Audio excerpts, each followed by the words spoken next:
April 20th, 1964. Inside a courtroom in Pretoria, Nelson Mandela is on trial for his life, facing the death penalty for conspiring to overthrow the state. Instead of pleading innocent, he stands before the judge and confesses. He tells the court that he deliberately planned acts of sabotage. He admits to helping form an underground paramilitary organization called Umkhonto we Sizwe, designed specifically to execute this violence. This was the leader of a militant underground organization, a reality that sits in tension with his later reputation. It leaves us with a question. How did a man on trial for planning violence become the world's most enduring symbol of reconciliation? To find the answer, you have to look at the South Africa of his youth. The country operated under apartheid, a legally enforced system that stripped dark-skinned citizens of their basic human rights. For nearly half a century, the African National Congress, the political organization Mandela belonged to, fought this system through strictly peaceful constitutional protests. Leaders like Chief Albert Luthuli spent decades knocking on a closed door. Then came 1960. During a peaceful protest in the township of Sharpeville, government forces opened fire, killing dozens. In the aftermath, the state didn't offer concessions. They outlawed the ANC entirely. Mandela realized that decades of moderation had yielded nothing. Every peaceful petition had been met with a new, harsher restriction. When a government bans peaceful opposition and meets nonviolence with massacres, the oppressed are left with a final choice: accept permanent inferiority or answer with force. But his pivot to militancy was not a reckless outburst. In his own words to the court, it was a calm and sober assessment of the political landscape. Mandela and colleagues debated 4 tactics: terrorism, guerrilla warfare, open revolution, and sabotage. They chose sabotage, deciding to exhaust it before trying anything else. The plan targeted economic lifelines, like power grids and railways, under strict instructions to never injure or kill people. The strategy was economic. By disrupting power infrastructure and trade networks, they hoped to scare away foreign capital. The resulting economic drain would force the white voting minority to reconsider their position. Mandela authorized this controlled destruction to vent the country's mounting pressure.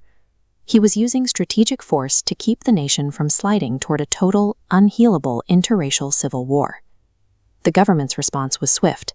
They sentenced him to life in prison, intending to bury him and his movement permanently on Robben Island. For over 2 decades, he endured grueling conditions, completely isolated from the outside world. He and his fellow inmates were forced to pound rocks into gravel in a lime quarry, labor designed to break their spirits. Instead of breaking, the prisoners subverted their isolation. They formed a tight-knit collective, sharing expertise and studying politics together. They turned their confinement into what became known as Robben Island University. Inside those walls, Mandela's worldview evolved. He recognized that to survive and eventually lead, he had to let go of personal animosity toward his captors. By locking him away, the state inadvertently provided the exact crucible he needed. The long, harsh years forced him to transition from a militant rebel into a disciplined, restrained national leader. 30 years after his trial, the narrative returned to Pretoria, but this time to the beautiful sandstone amphitheater of the Union Buildings. This day was the culmination of the country's first multiracial democratic elections, where millions of previously disenfranchised citizens finally cast their votes. As Mandela was sworn in as South Africa's first Black president, he was saluted by the exact military generals and police commanders who had previously hunted and imprisoned him. To mark the occasion, the crowd sang 2 national anthems side by side: the traditional anthem of the white population and the anthem of the Black population. After decades of struggle and negotiation, the system of apartheid was dismantled without the total collapse of the country. The racial civil war Mandela had feared and worked to steer away from since the early 60s had been avoided. By the time he took office, Mandela had developed a philosophy regarding a person's role in society. He spoke of twin obligations, one to family and one to the nation.